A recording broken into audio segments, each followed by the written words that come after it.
As with all machine learning applications, the more data, the better.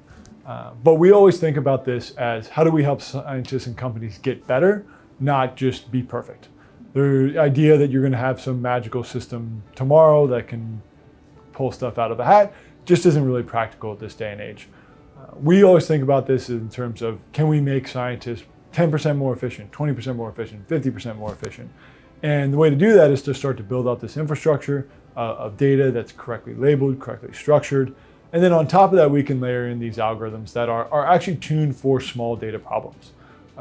Big data doesn't really exist in materials or chemicals, right? There's the idea of deep learning.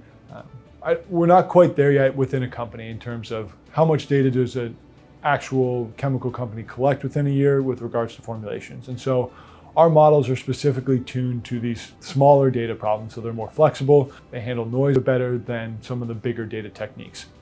On top of that, we view the AI as helping to fill in a lot of the gaps in a scientist's workflow. So an automotive customer may require testing at 1,000 or 1,500 hours, but if we can use the model to actually predict that 1,000-hour performance or 1,500-hour performance using only the 100-hour or the 150-hour data, we can save weeks at a time in these testing cycles, and then they can still go do that final validation step before they go send to a customer.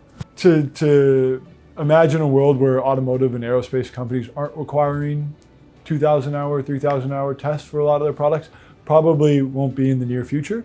And that's from a liability standpoint, I totally understand where they're coming from.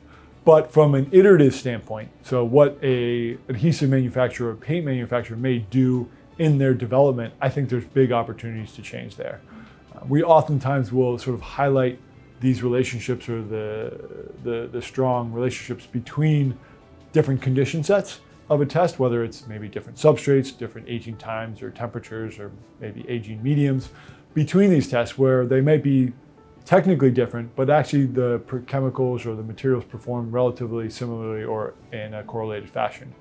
And so if we can help scientists just run less types of tests or shorter tests, we think there's a good opportunity there to make them go faster and think about this in a different way rather than they have to go and wait for a 6-week test to run fully.